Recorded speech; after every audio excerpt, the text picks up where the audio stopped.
Assalamu alaikum and good morning. This is the third video of this lesson. Let us begin to read from the place where we stopped last time. I would request all the students to have the textbook in your hand so you can understand. We can read together. If there is any question, query, feel free to ask me on my WhatsApp number 7383759748. Let's begin to read. when I when I went when I went up to the university, I was given a room of my own. So he was given his room. Now the writer started going towards university. He is going now university. The common link of friendship was snap. Snap means broken. That is the meaning of snap. Break suddenly and completely. That is the meaning of snap. Now they had not that much affinity, attraction or affection. Their friendship is not that much close as it used to be. My grandmother accepted her reclusion. My grandmother accepted her seclusion with resignation. So this word has been highlighted. This phrase has been highlighted with bold letter. So let me explain you. This shows the author's grandmother passive submission to her secluded life. After she gradually lost touch with her grandson.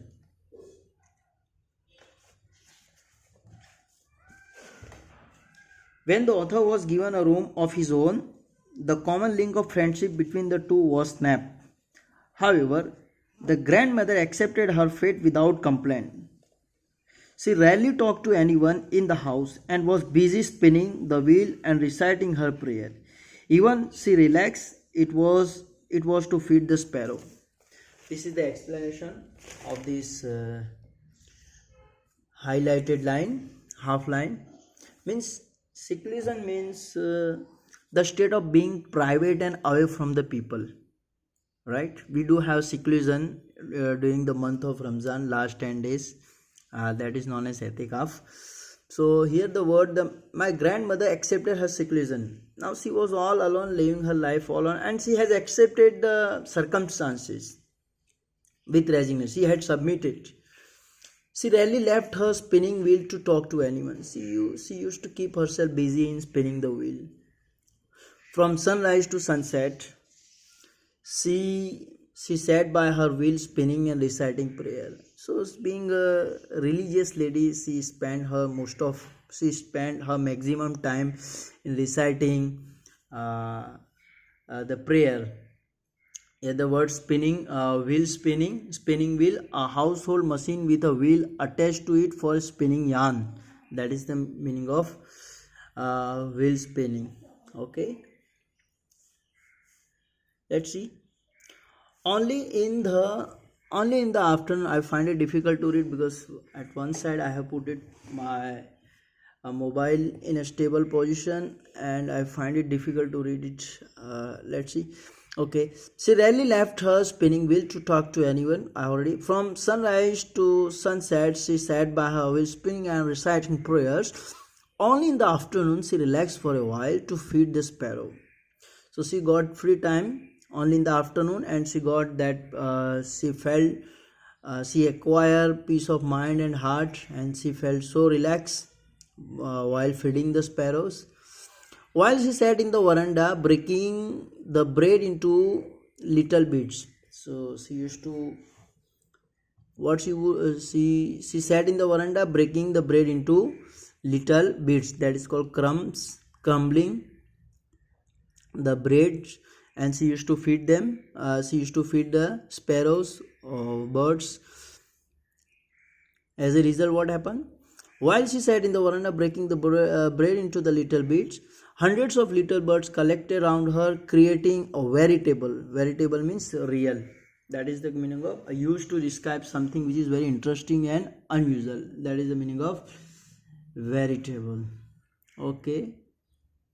Then after veritable bedlam. Bedlam means confusion or loud noise. Bedlam of chirpings.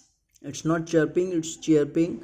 So when she was feeding sparrows, and she would throw that pieces of breads, that is called crumb, before the birds, and they would make lots of noise, they would make bedlam.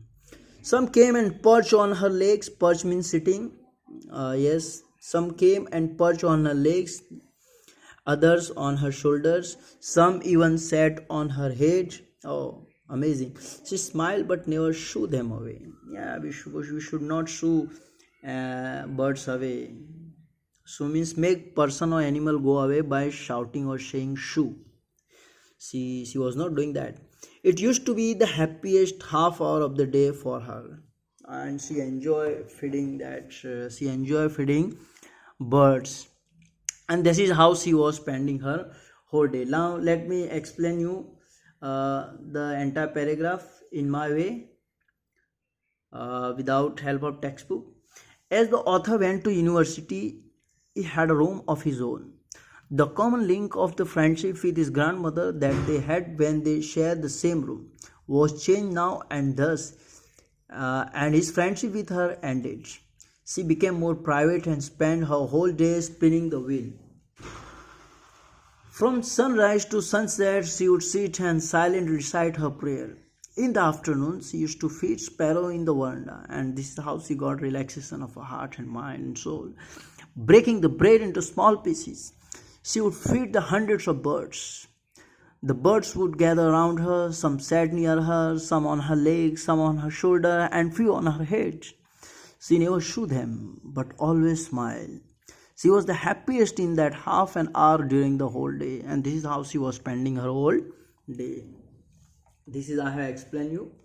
Now let's begin to read the next paragraph without delay.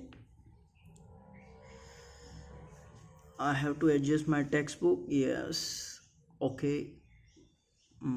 Yes. This is I have to explain you. Just a moment.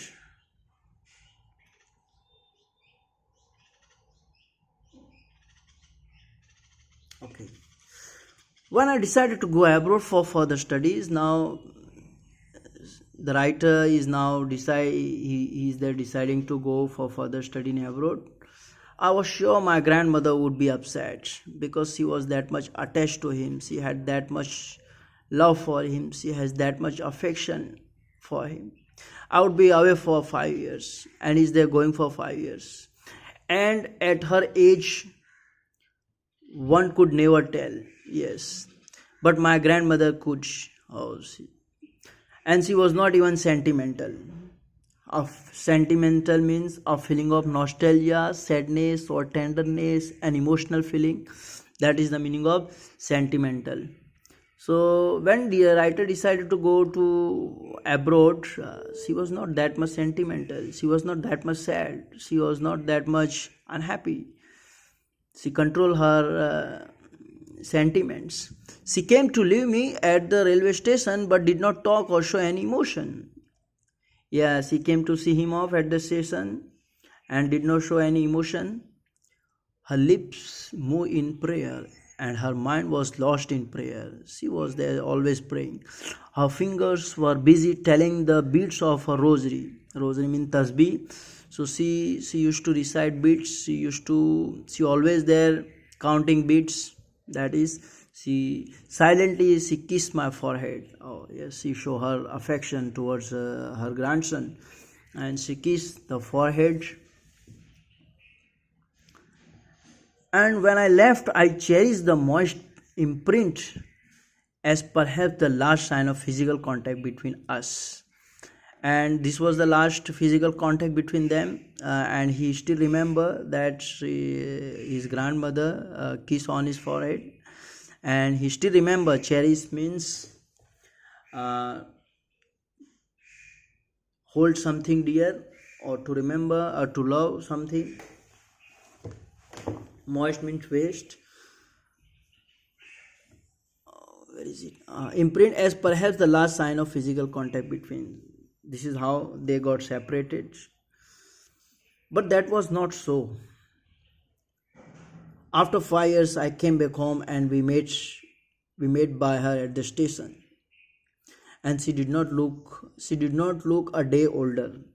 So she was looking same. After 5 years, writer came back from abroad, and she was looking same as she used to. There was no any difference in her appearance. She still had no time for words, and while she clasped me in her arms, clasp means hold tightly. She hugged me in her arms, okay, embrace him, and I could hear the reciting her prayer, and she was there still reciting prayers. Oh, she was very religious lady. Even on the very first day of my arrival, her happiest moment were with her sparrow, whom she fed longer and with frivolous rebukes. Frivolous rebuke means disapproval of something or something, that is called in Gujarati thapko apo. And she used to rebuke, she used to chide, she used to scold uh, birds, but lightly, right? Frivolous rebuke, light-hearted scoldings. That is the meaning of frivolous uh, rebukes. Okay, so this is, now let me explain you in nutshell.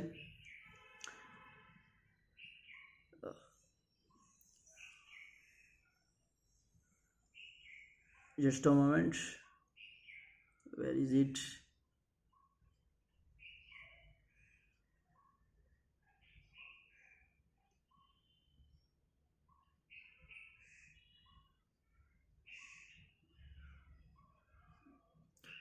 When the author decided to go abroad for further studies, he believed it would be the last time he would see her, as he would be gone for 5 long years. As they all reached the station, she held him tightly and kissed his forehead. He thought it was the last physical contact with her.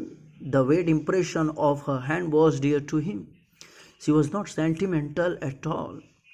When he came back after 5 years, he came to meet him at the station. She looked just the way she did 5 years ago, not a day older. She held him again in her arms and was still reciting her prayers. He noticed on the first day of his arrival that only Sparrow would make her happy. Okay, rest of the lesson we will discuss in the very next video, and that will be the last video of this lesson. I hope that you have understood what I have made you understand. If there is any query, feel free to ask me. And this is a very easy lesson, very nice lesson, and I'm sure when we will meet in the class, this is a virtual class where we are studying, but when we would meet in the real class, I'm sure that each of you would come forward and tell about grandmother in your way, in a very amazing way, inshallah. See you later, inshallah. We will meet in the next video. Allah Hafiz.